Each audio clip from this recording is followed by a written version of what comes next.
ध्येय आईएएस में आप सभी का स्वागत है।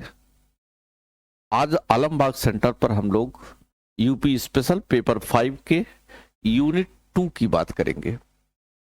यूनिट 2 के सिलेबस में आर्किटेक्चर यानी स्थापत्य, म्यूजियम यानी संग्रहालय, आर्काइव्स यानी अभिलेखागार और आर्कियोलॉजी यानी पुरातत्व के टॉपिक रखे गए हैं।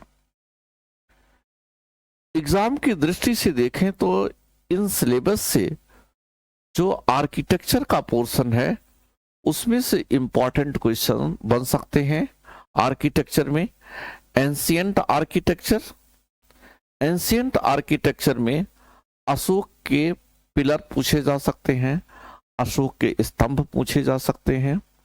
दूसरा, स्तूपों से संबंधित क्वेश्चन पूछे जा सकते हैं। तीसरा, टेम्पल से संबंधित प्रश्न पूछे जा सकते हैं। फिर आर्किटेक्चर में मेडुअल आर्किटेक्चर बात करें तो मेडुअल आर्किटेक्चर में इंडो इस्लामिक आर्किटेक्चर से संबंधित प्रश्न पूछे जा सकते हैं। मॉडर्न आर्किटेक्चर में बात करें तो मॉडर्न आर्किटेक्चर में Indo Islamic plus Indian plus Gothic architecture आता है। इसमें जो मॉडर्न बिल्डिंग्स हैं उनसे संबंधित प्रश्न पूछे जा सकते हैं, लेकिन एक एक करके हम लोग बात करेंगे। सबसे पहले हम लोग आर्किटेक्चर में एंशियंट आर्किटेक्चर के अशोकन पिलर्स की बात करेंगे।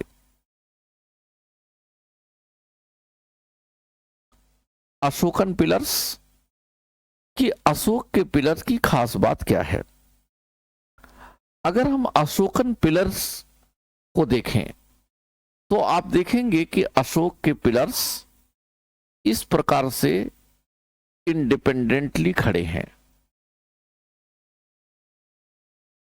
इस प्रकार से वह नीचे की तरफ मोटा होता गया है और ऊपर की तरफ ढलवा है यानी पतला होता गया है। इस प्रकार से अशोक के पिलर जो 40-50 फीट तक ऊंचे हैं, मोनोलिथिक हैं और स्वतंत्र रूप से खड़े हुए हैं। अशोक के पिलर्स में इनके ऊपरी भाग में कैपिटल इस प्रकार से बना हुआ है जिसमें घंटी के आकार का कैपिटल है। घंटी के आकार के कैपिटल के ऊपर एक आधार संरचना है। ये आधार संरचना कभी तो सर्कुलर है, कभी वर्गाकार है और इसके ऊपर कोई एनिमल फिगर बना दिया गया है, एनिमल फिगर लगा हुआ है। इसमें लॉयन का भी हो सकता है, इसमें बुल का भी हो सकता है। जैसे रामपुरवा में वृषभ है, सारनाथ में 4 सिंह पीठ से पीठ लगाए खड़े हुए हैं, जिसमें से 3 विजिबल हैं, 1 विजिबल नहीं है। अशोक के पिलर में एक भाग तो ये है जिसको हम मोनोलिथिक शाफ्ट कहते हैं, यानी एकास्मक स्तंभ कहते हैं। ये एकास्मक स्तंभ है, एकास्मक स्तंभ है। ये वाला भाग कैपिटल है। कैपिटल का मतलब शीर्ष है और ये वाला भाग अबैकस है या आधार संरचना है और ये भाग जंतु आकृति है, जंतु आकृति है। इस प्रकार से 40 से 50 फीट तक ऊंचे अशोक के ये स्तंभ 4 भागों में विभाजित हैं। पहला एकास्मक स्तंभ, दूसरा शीर्ष, तीसरा अबैकस या आधार और चौथा जंतु आकृति। अशोक के ये स्तंभ चौराहों पर या जहां सोशल गैदरिंग होती थी वैसे ही स्थानों पर गड़वाए गए हैं। इनमें लेख भी हैं जिनमें रॉयल डिक्शंस यानी शाही आदेश हैं, संदेश हैं या विजय विक्ट्री के रूप में लगाए गए हैं। स्थापत्य के अद्भुत नमूने हैं। ये हाईली पॉलिश्ड हैं, बहुत उत्तम कोटि से काफी चमकीले बनाए गए हैं, हाईली पॉलिश्ड हैं, अति पॉलिशदार हैं, जो मौर्यन आर्ट की एक विशेषता मानी जाती है। अब प्रश्न उठता है कि अशोक इन स्तंभों को क्यों गड़वाया? क्या इन स्तंभों को गड़ाने के पीछे कहीं से उसे प्रेरणा मिली? इसके उत्तर सकारात्मक हैं, हां में हैं। जब ईरान का भारत पे आक्रमण हुआ, साइरस, डेरियस जैसे राजाओं ने भारत पे आक्रमण किया, तो उससे ईरान के लोगों का संपर्क भारत से हुआ। डेरियस प्रथम तो सिंधु क्षेत्र को, इंडस बेल्ट को जीत करके अपने साम्राज्य का 20वां प्रांत बना लिया था, जहां से उसे 360 टैलेंट सोने के बुरादे के बराबर रेवेन्यू मिलता था। इस आक्रमण से और इस शासन से भारत का संपर्क ईरान से स्थापित हुआ। ईरान से संपर्क स्थापित होने के बाद भारत के साथ कल्चरल एक्सचेंज हुआ और उसी कड़ी में ईरान के स्तंभों की जानकारी हुई। शायद अशोक इन ईरानी स्तंभों से बहुत प्रेरित था और उनसे प्रेरणा लेकर के इसने भी बड़े बड़े स्तंभ गड़वाने शुरू कर दिए। हालांकि ईरान के स्तंभ और अशोक के स्तंभों में भिन्नता है। ईरान के स्तंभ टुकड़ों टुकड़ों में हैं, जिन्हें सीमेंट लगा करके जोड़ा गया है, यानी वह मोनोलिथिक नहीं है। दूसरा, ईरान के स्तंभ रॉयल पैलेसेस के वॉल्स के साथ अटैच करके खड़े किए गए हैं, जबकि अशोक के स्तंभ स्वतंत्र खड़े हैं और एकात्मक हैं, इसमें किसी प्रकार का कोई टुकड़ा नहीं है। ये तो अशोक के स्तंभ की बात रही। अब प्रश्न ये उठता है कि आखिर अशोक के पिलर से आपके एग्जाम में कैसे क्वेश्चन पूछा जा सकता है? अगर इनके प्रश्न की बात करें तो पूछा जा सकता है कि उत्तर प्रदेश में स्थित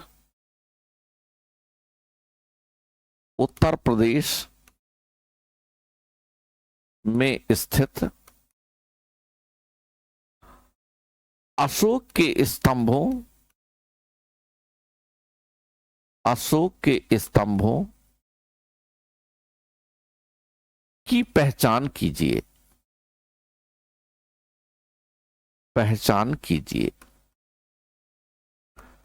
इस तरह का क्वेश्चन बन सकता है, या पूछ सकता है अशोक के स्तंभों के